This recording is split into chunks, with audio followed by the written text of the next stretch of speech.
میں آپ کو نا ایک حیران کن بات بتاتا ہوں. حیران کن کیا جی، ہمارے لیے یہ ڈوب کے مر جانے کا مقام ہے اور کسی نے، چونکہ ہم جس سوسائٹی میں رہتے ہیں یہاں پر لوگ نا ہمیں بہت قریب سے دیکھتے ہیں، ہمارے بولنے کو، ہماری خوراک کو، ہمارے ایمان کو، ہر چیز کو نا وہ اسکین کرتے ہیں. تو وہ ویڈیو کسی دوست کی کے فون سے دکھائی گئی کہ دیکھیں جی یہ حلف لے رہا ہے، اور وہی بندہ جس سے شہباز شریف صاحب نے کافی زیادہ جو ہے وہ ان کی شان میں قصیدے پڑھے کہ جمہوریت کے اوپر آپ کا قرضہ ہے. اس نے کہا جی کہ یہ آپ کی ہولی کتاب ہے. ہم نے کہا جی بالکل. انہوں نے کہا دیکھیں سر یہ تو حلف دے رہا ہے. اور اس نے کیا کیا، اچھا لوگ پاکستان کے علاوہ بھی عمران خان کو اور پاکستان کے کی سیاست کو فالو کر رہے ہیں. یہ بھی بڑی انٹرسٹنگ بات ہے. تو وہ جب انہوں نے مجھے ویڈیو دکھائی تو میرے پاس تو سر کوئی جواب نہیں تھا. تو اگر آپ اس قرآن جو آپ کے ایمان کا حصہ ہے، آپ اسے اٹھا کر جھوٹ بولیں گے اور پھر اس جھوٹ بولنے والے کو آپ کہیں کہ جناب ویل ڈن، بڑا زبردست کام کیا، آپ میں اور اس میں کوئی فرق نہیں ہے. اور قرآن پاک جھوٹا اٹھانا سر، اس کی پکڑ بہت خطرناک ہے. ابھی بھی توبہ کریں. اور یہ معاملہ صرف ووٹ کا نہیں ہے. ووٹ جس مرضی کو دیں یار، کالے چور کو دیں جا کر، لیکن آپ قرآن کے اوپر جھوٹ مت بولیں.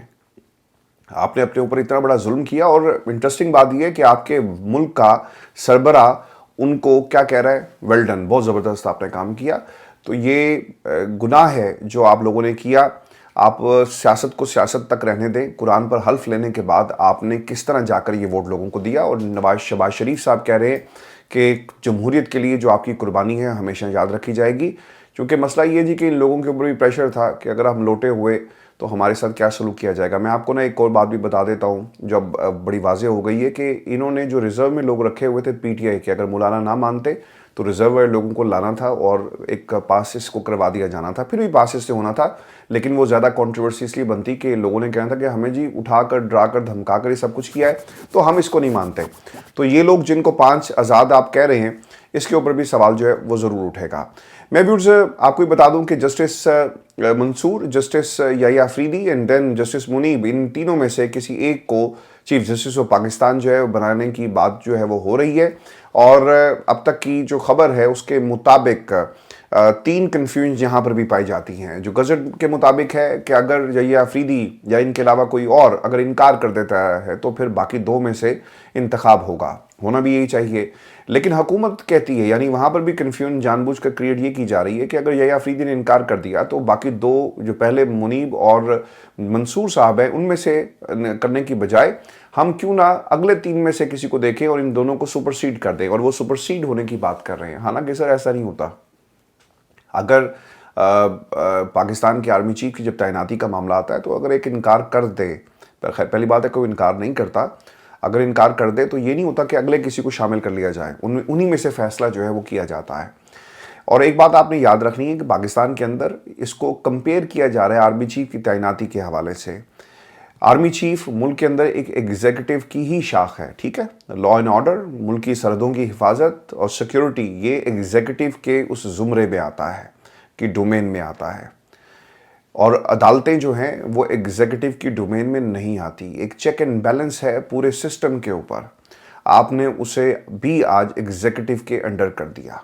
جو ایگزیکٹو کہے گا، اب ہوگا کیا، جتنی بھی سپریم کورٹ کے جج صاحبان کی لسٹ ہے یہ حکومت کو منانے میں ہر وقت لگے رہیں گے. ایک تو ٹینیور کا تعین نہیں ہے اور ٹینیور کبھی بھی ختم ہو سکتا ہے. اور پھر یہ بھی آپ نے بات یاد رکھنی ہے کہ یحییٰ افریدی کے حوالے سے کہی جا رہی ہے کہ وہ کیوں انکار کریں گے. اس کی وجہ یہ بتائی جاتی ہے کہ ان کی ایج کو اگر دیکھا جائے تو ابھی کافی وقت پڑا ہے to stay in supreme court of Pakistan. اور اس کے وہ چیف جسٹس رہیں گے. اگر انہیں ریگولر پروسیس کے تحت لایا جاتا، اگر آپ وہ دوبارہ چیف جسٹس یعنی اسے ایکسیپٹ کر لیتے ہیں تو ان کی عمر جو ہے وہ صرف 3 سال تک ہوگی اور وہ ریٹائر ہو جائیں گے. تو اس کے اندر بھی کنفیوژن ہے. کیونکہ عام طور پہ یہ ہوتا ہے کہ ٹل دی ایج آف 65 اور 3 سال یعنی 65 سال کی عمر تک آپ دونوں میں سے کوئی بھی چیز اگر پہلے آتی ہے تو آپ اس عہدے تک رہ سکتے ہیں. تو یہ بھی ایک بہت انفارچونیٹ یحییٰ افریدی صاحب کے ساتھ ہوگا. تو وہ بھی یہ سوچ رہے ہوں گے کہ 3 سال کی چیف جسٹس ہی کو انجوائے کریں اور گھر چلے جائیں، یا پھر بتایا ہی جاتا ہے کہ ان کی عمر کافی کم ہے اور 7-8 سال مزید وہ جو ہیں سپریم کورٹ آف پاکستان میں ایز اے جج جو ہیں وہ رہ سکتے ہیں. تو یہ بھی ایک معاملہ اس کے اندر بڑا امپورٹنٹ ہے. ویورز میں آپ کو کچھ چیزیں جو ہیں پاکستان تحریک انصاف کے حوالے سے بتا دیتا ہوں. انہوں نے ایک تو جی اس کا مکمل ایک بائیکاٹ کیا ہے, اور دوسری طرف ایک اور جو کیسز کی لسٹ ہے وہ بھی آج بڑی امپورٹنٹ ہے. ایک تو جی بشریٰ بی بی کی ضمانت کی منظوری کا ایک معاملہ ہے, اور جسٹس میاں گل حسن اورنگزیب نے کل ایف آئی اے کو جو ہے وکیل کو مکمل تیاری کے ساتھ آنے کی ہدایت کر دی ہے, اور اگر آپ تیاری سے نہیں آئیں گے تو ہر حال میں اس کا فیصلہ جو ہے وہ ہو جائے گا. جج نے ایف آئی اے وکیل سے پوچھا, یہ جو میاں گل حسن اورنگزیب صاحب ہیں, کہ ضمانت کے حوالے سے آپ کو کیا ہدایت دی گئی ہیں. انہوں نے جواب دیا کہ ہم ضمانت کی مخالفت ہی کریں گے. اس کے بعد سلمان صفدر نے دلائل دی ہے کہ بشریٰ بی بی پر سماعت 12 دن نہیں ہو سکی. میاں گل حسن نے کہا کہ میں 9 اکتوبر کو عدالت آیا تو بہت تیز بخار تھا, جسم جل رہا تھا. میں نے عدالت آنے سے پہلے بلڈ ٹیسٹ کرایا, مجھے ریکور کرنے میں لمبا وقت لگا. سلمان صفدر نے کہا کہ ایف آئی اے 18 ستمبر کو توشہ خانہ 2 کیس کا مقدمہ درج کیا اور 2 دن میں چلان جمع کروا دیا گیا. حیران کن طور پر ایف آئی اے نے محض 2 دن میں تمام کارروائی مکمل کی اور اپنا کنکلوژن بھی دے دیا.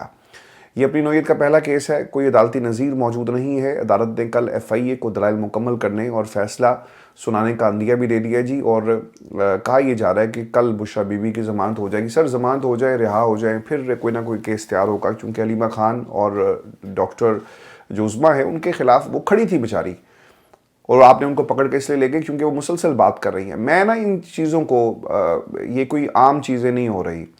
پارٹی کے اندر بہت سارے لوگ اس سے سخت بیانات دیتے رہے, لیکن وہ آزاد پھر رہے ہیں نا, آپ کے سامنے ہیں.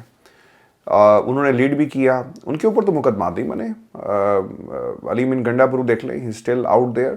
عمر ایوب صاحب بھی تھے, ان کو تو نہیں پکڑا گیا. باقی سب لوگ پھر رہے ہیں, بیرسٹر گوہر بھی پھر رہے ہیں, وہیں پہ پھر رہے تھے نا. لیکن بہنوں کو کیوں پکڑا گیا؟ یہ سر یہ نیکسس ہے پورے کا پورا. پارٹی کے اندر سے لوگ جو ہے نا وہ غدار ہیں, اور پاکستان تحریک انصاف خان صاحب کو یہ پتہ چل چکا ہے کہ ان کی پارٹی پوری کی پوری بکی ہوئی ہے. بہنوں کو پکڑ لو, کیوں؟ وہ سچ کی بات کرتی ہے. انہوں نے پتا تھا کہ اگر بہن کر بات کرے گی بھائی کے لیے تو وہ دل سے ہی ہوگی, باقیوں کو تو ہم کمپرومائز کر لیتے ہیں. یہ اس طرح ہی کچھ سادی چیزیں نہیں ہیں, اس کے پیچھے اندر باہر سب مل کر یہ کھیل کھیل رہے ہیں. اور اب نورین نیازی, ان کو بھی گرفتار کرنے کی, وہ بھی کہیں کھڑی ہوگی بیچاری, پکڑ لیں گے آپ.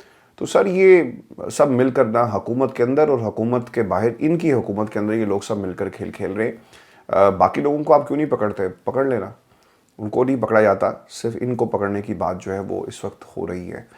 کیس نمبر 2 جی, اڈیالہ جیل میں سیکیورٹی خدشات 190 ملین پاؤنڈ. یہ بھی کیس کی سماعت نہیں ہوئی, 28 اکتوبر تک ملتوی سے کر دیا گیا ہے. اور پھر جو ذاتی معالج سے علاج کی درخواست ہے, یہ بھی اس میں ایک تو جی 15 اکتوبر کو پیمز کا جو بورڈ تھا اس کی رپورٹ ایک جمع کروائی گئی ہے. لیکن اس پہ جو ریمارکس ہے وہ میں امپورٹنٹ ہے, وہ میں آپ کو بتا دیتا ہوں. میاں گل حسن اورنگزیب نے یہ کہا کہ آپ لوگوں کا ایشو اس پہ ہے کیا؟ ڈاکٹر فیصل شوق خانم سے ان کے چیک اپ میں حرج کیا ہے؟ کل کے لیے نوٹس کر رہا ہوں, کل فیصلہ کروں گا. اور اس کے بعد جو ہے سماعت ملتوی کر دی گئی ہے, اور انتظار پنجوتا کی جی, اللہ تعالیٰ ان کی زندگی کرے. اور ایک رپورٹ آئی ہے جی سامنے, اور اس رپورٹ کے مطابق بتایا یہ جا رہا ہے کہ انتظار پنجوتا کے نام پر 3 سمیں ہیں, ان میں سے ایک سم کی لوکیشن پشاور کی ہے, ایک سم جو انتظار پنجوتا کے نام پر ہے. اس پر 10 اکتوبر کو ایکٹیویٹی ہوئی, 8 ایس ایم ایس آئے اور 2 میسیجز بیرسٹر سیف کو بھیجے گئے.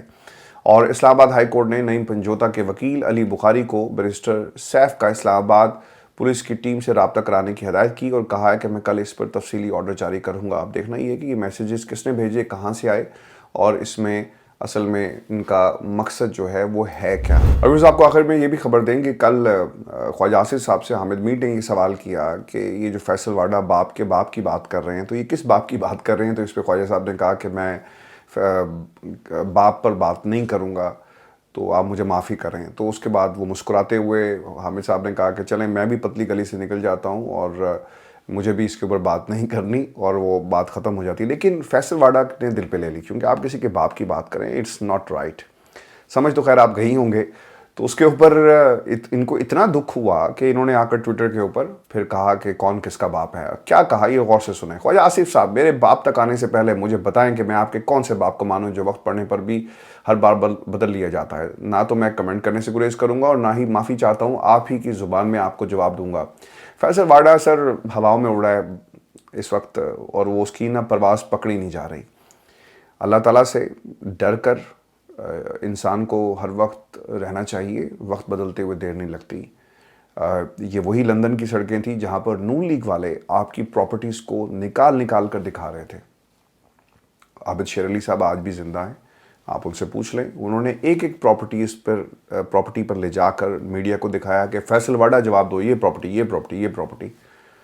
تو آج آپ اکٹھے بیٹھے ہوئے ہیں. تو وقت بدلتے ہوئے سر دیر نہیں لگتی. جو آپ کو نظر آ رہا ہے, آپ پاکستان کی اسٹیبلشمنٹ کے بہت قریب, کیا آپ وہیں پاکستان کی اسٹیبلشمنٹ ہیں, اور وقت جب بدل جائے گا تو پھر کسی نے آپ کا ساتھ بھی نہیں دینا, کیونکہ آپ کی کوئی پولیٹیکل بیک گراؤنڈ نہیں ہے نا.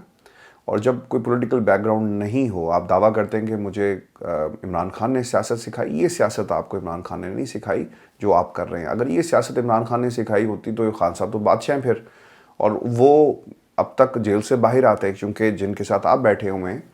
اور خان صاحب نے تو ایک جملہ بھی آپ کے بارے میں کہا تھا کہ یہ مجھے بار بار کہتا تھا کہ میں آپ کو فیصل سے ملواؤں گا. تو سر یہ فیصل واڈا ورسز خواجہ آصف لڑائی بڑھ گئی ہے, اور اب یہ لڑائی مزید آگے بڑھے گی. دیکھنا یہ ہوگا کہ کس کا باپ جو ہے وہ جیتتا ہے. اپنا خیال رکھیے گا, اجازت دیجیے, اللہ نے کے بعد.